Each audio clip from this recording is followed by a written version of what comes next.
staff analyst. Next question. Staff analyst?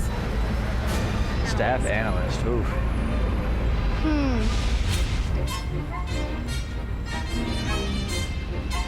A staff analyst, I have no idea. Oh, I know. Is it the in-house therapist who handles all the people on the staff's psychiatric needs? Can I have a hint?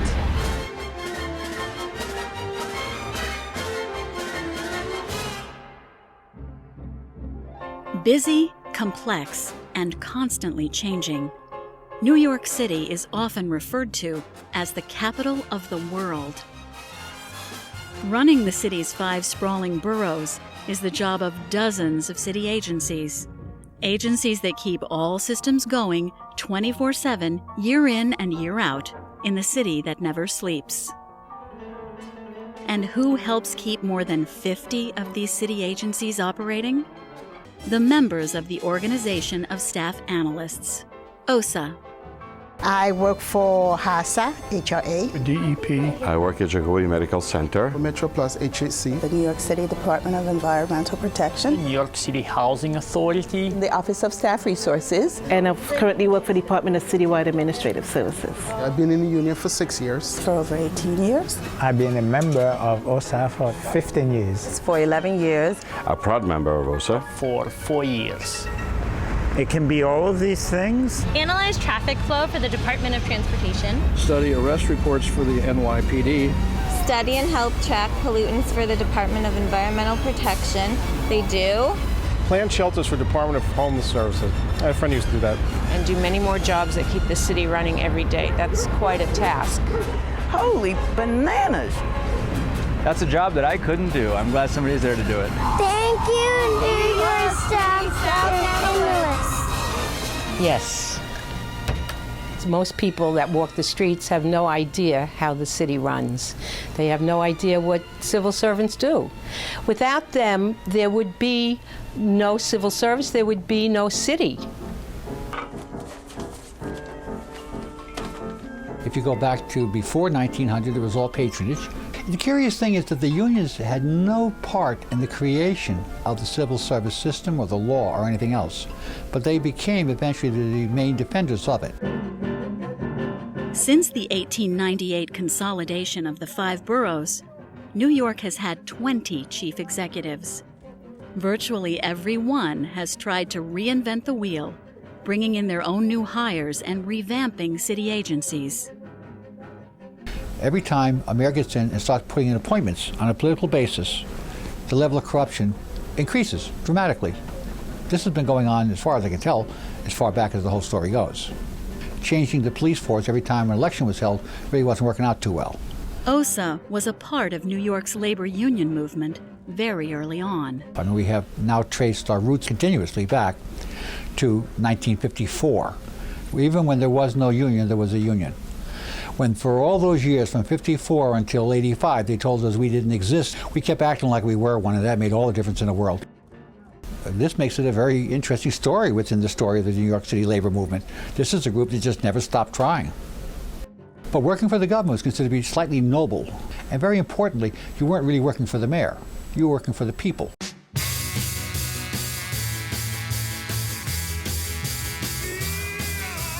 Well, the whole evolution of current collective bargaining really occurred primarily back in the 60s.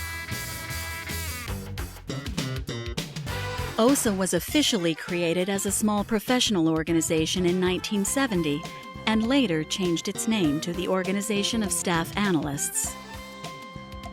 The next couple of decades were a flurry of activity. As OSA and its sister unions pushed back against the city's repeated attempts to deny rights to thousands of city workers. After a 22-year battle, OSA organized analysts at the Health and Hospitals Corporation, and by the end of the 90s, at the Transit Authority.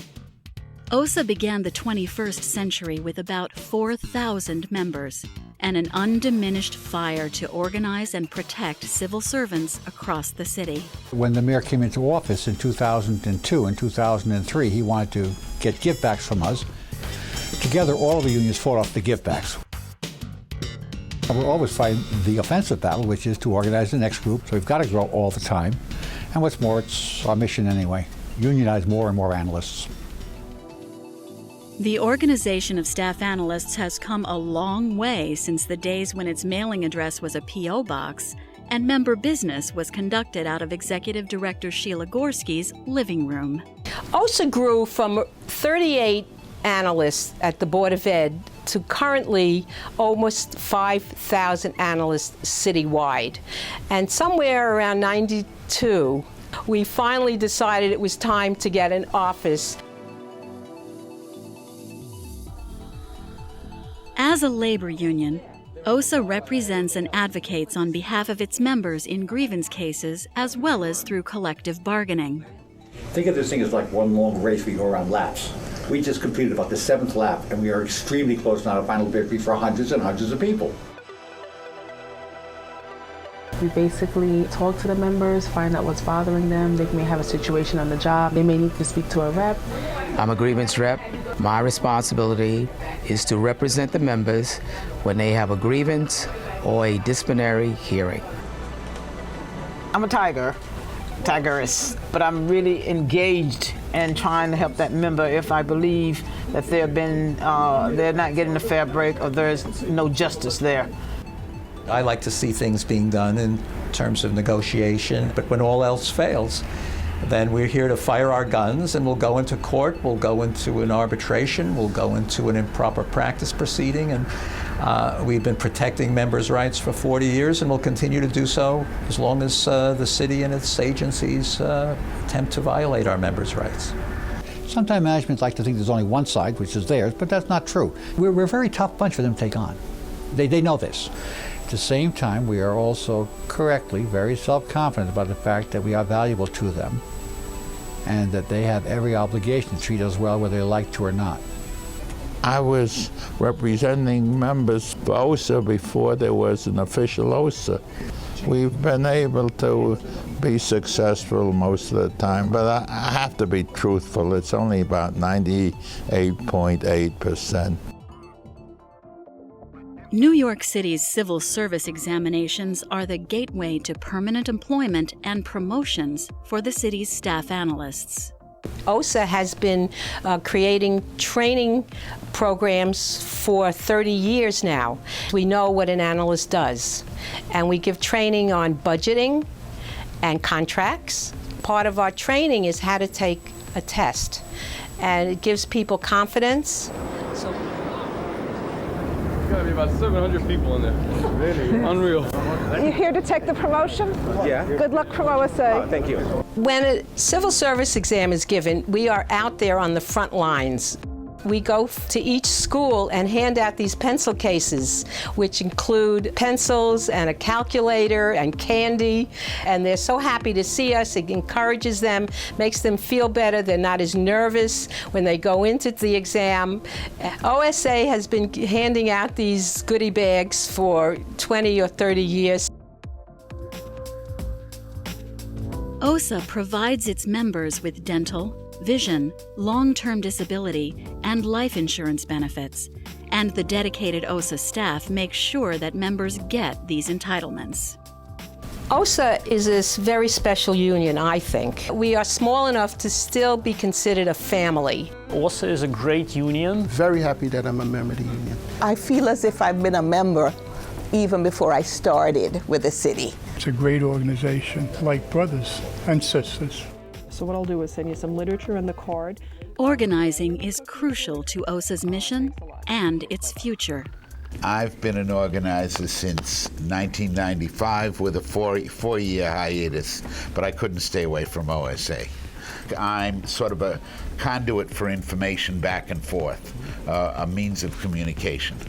We need to make our union grow. With growth, there's strength. Vital and growing, down to earth and determined, tough and compassionate. The Organization of Staff Analysts continues to work on behalf of the dedicated career civil servants who keep the city working year in and year out. When management tells you they have a right to mismanage, you just look at them because you know they're going to be gone soon and you're going to be here forever. Mayors come and go, and governors come and go, but people that actually work for the city are there for years and years. They have an institutional memory. It helps the city go forward. It can be very difficult sometimes, but again, what's your choice? To not fight at all? Well, we were not really raised that way. We're raised to think of ourselves as full participants in the society. If that's the case, then that means we have to have a voice. And if we have to have a voice, well, that means you're going to have a union, because management without a union will not give you a voice. I come from the Organization of Staff Analysts. I want you to hang in there and stick together and know that we're going to prevail. We will prevail. New York City will fall apart if it wasn't for the civil servants like me. Be proud of being a member of a union. You cannot manage a city of all these millions of people on political cronyism. Don't break the workers. Fix the system. During my first year, I saved the city $750,000. We are the union. We are brothers and sisters. A mighty, mighty union. The city could not function without us. And in solidarity forever. We're good. Well, we're really good. We are relentless, and we will fight until management learns their lesson.